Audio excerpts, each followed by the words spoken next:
Në çdo vend të botës, një shishe verë hapet për arsye të ndryshme. Për biznes, për festë, për miqësit, mbas çdo shisheje ka histori që nuk shihen dot me një kohë të vetme. Përshëndetje të gjithëve, jam Burimi, një kasetar kinez që freshi. E pi më shpesh verën, borrar pyesin. Kush e thirr verën në kohën tonë? Sot me zotin Silvester Beko do të hyjnë në botën e verës për të parë nëse vera shqiptare mund të hyjnë në tregun kinez. Unë gjithmonë e them këtë si një slogan që vera lidh njerëz. Vera është më mirë kur konsumohet me njerëz. Mua do thotë që kur kemi një verë në tavolinë, edhe jemi me miq, kalojmë momente shumë të mira dhe edhe kur nuk kemi me miq, mund të bëhemi miq në një gotë verë. Çfarë verson më shumë konsumatorë kinez? Çfarë preferojnë kinezët? Tek vera e kuqe, le të themi që janë më shumë konsumatorët kinez dhe tregu i verës ka qenë gati 90% vera të kuqe e 10% vera të bardha. Sot trendi ka ndryshuar. Sot kemi diku te 20-25% vera të bardha. Ka filluar konsumimi i verave të bardha me një hap të shpejt dhe le të themi më tepër zënë vend verat italiane dhe franceze, por pa lënë mbas edhe verat e Zelandës së Jugut. Si vlerësoni verat shqiptare? Verat shqiptare janë akoma të panjohura për tregun, por ka një potencial shumë të madh.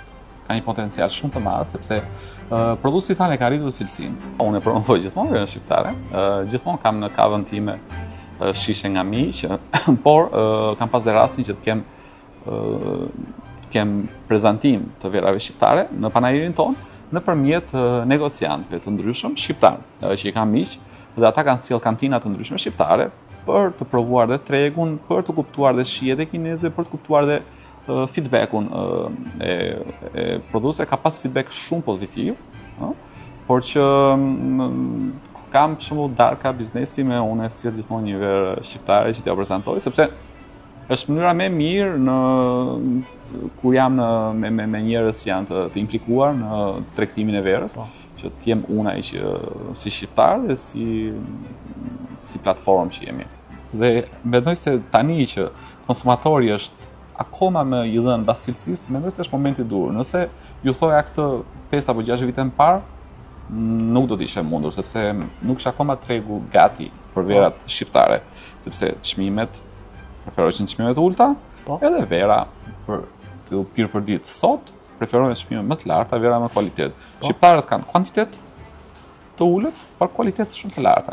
Si një ekspert që ka punuar në këtë fushë për shumë vjet, çfarë këshille keni për të eksportuar më shumë vera shqiptare në Kinë? Këshilla e vetme është prezenca. Kulturat tona janë shumë të ngjashme. Ne dim të bëjmë miq, dhe nëse bën miq me importuesit kinez, ke mundësi që të suportohesh edhe të kesh një ndihmë shumë të madhe për të hapur tregun. Prezenca. Të vish, të marrësh pjesë në evente, të takohesh me importuesit kyç që bëjnë biznesin e verës dhe të lidhësh marrëdhëniet me ata për të sjellë verën këtu. Si jo, do të jetë e vështirë për shembull që një importues kinez shkon në Shqipëri për të zgjedhur një verë, sepse ka mundësira të tjera që i gjen këtu në Kinë, pa pasur nevojë të lëvizë.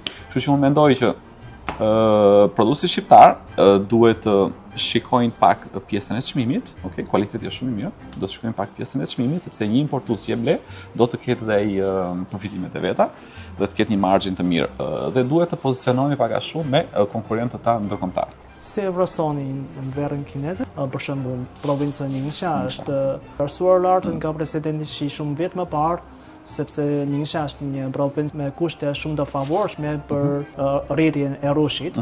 Unë kam eksperiencë me verën kineze, përveç se kam vizituar vetë rajonet e prodhimit të verës, Ningxia, kam vizituar Yinchuan, kam vizituar Xinjiang, pa lënë mbrapa Xinjiang prodhon vera shumë të mira. Kështu që verat kineze sot kanë një kualitet shumë të mirë. Në tregun vendas janë të mirë distribuara, të shpërndara, por për tregun e huaj kanë filluar, sapo kanë filluar që të hedhin një hap për tu ndërkombëtarizuar.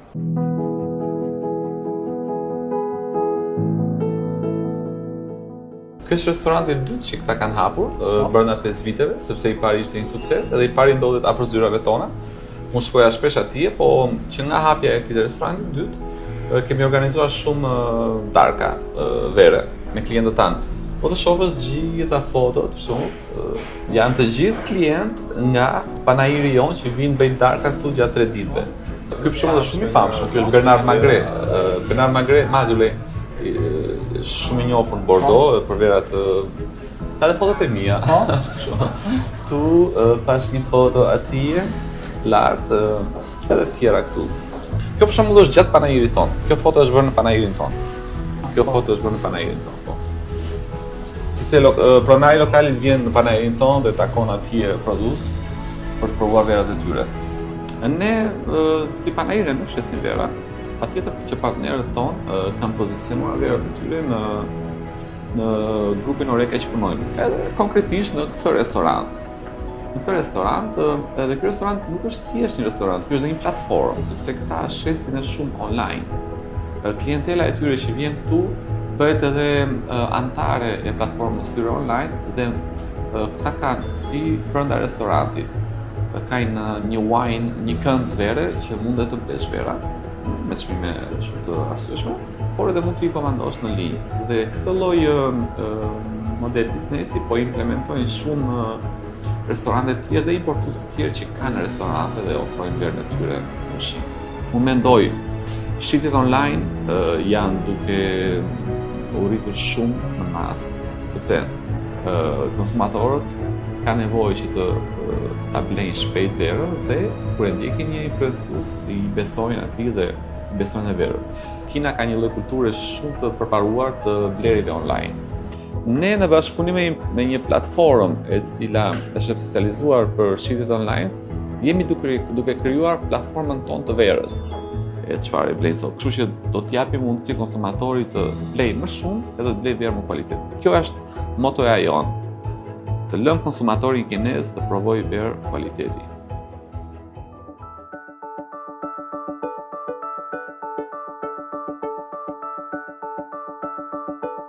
Mund të më tregoni ku gjendemi tani? Tani ndodhemi në ambientet e qendrës kulturore të Mautajit, e cila është një markë e famshme e provincës së Guizhous, një ndër më të famshme në Kinë, por në Kinë nuk është vetëm Guizhou që prodhon Mautaj, zemra e bajxhus kineze, e cila është ngjashme me rakin, shumë kvalitet i lartë, shumë i pastër, shumë i lehtë në mënyrën e pirjes.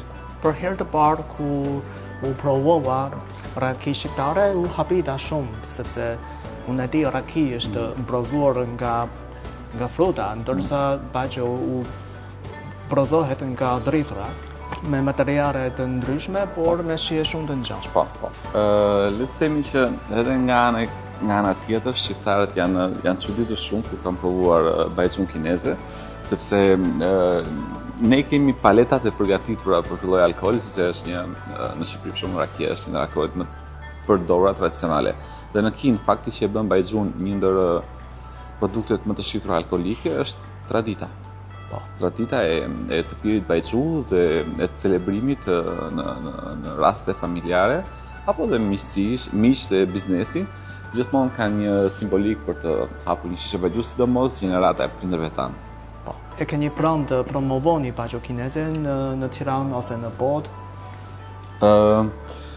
Bashkëpunim 5 vjeçar edhe me suportin e qeverisë, ne do mundohemi që të jemi pika kryesore, ura lidhëse për produsit kinez me botën dhe do fillojmë nga viti që vjen edhe programet tona të dedikuara bajxhus kineze në formatin panair në vendet ndryshme të botës, por do fillojmë viti që vjen me Europën.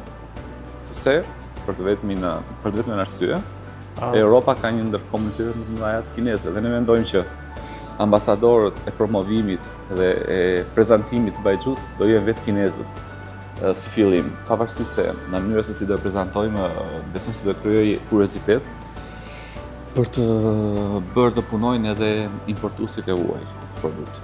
Ka një besim Bagio kineze si marka Malta mund të ketë sukses në tregun evropian? Kam shumë besim sepse tregu evropian sot ka dhe nevojë për diversitet, ka nevojë për inovacion, ka nevojë për produkte të reja. Dhe unë mendoj sidomos në fushën e turizmit, sidomos në baret e natës. Rakia kineze mund të gjejë një përdorim shumë të gjerë në miksologji, në kokteleve, recetat e reja të kokteleve, kështu që mendoj jam provuar disa, jam bërë shumë koktele të reja, unë kam qenë prezent në disa kompeticione të koktel të Bajxhus dhe mendoj se është një produkt i bazë për krijimin e kokteleve shumë mirë. Dhe ka krijuar disa lloj, le të themi, receta që janë interesante kur i provon, që nuk mund t'i bësh me produkte të tjera.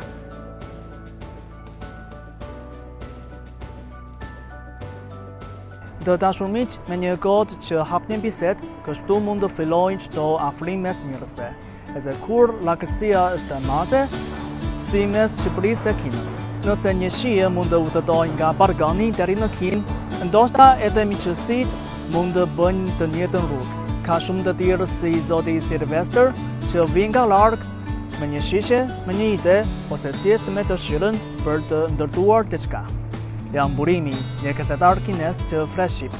Për historitë e shumë shqiptarëve të tjerë në Kinë, ju ftoj të më ndiqni në YouTube e Instagram në kanalin Burimi nga Kina. Të ndaj edhe më shumë rrëfime së bashku. Faleminderit që qëndruat me mua, shikemi herën tjetër.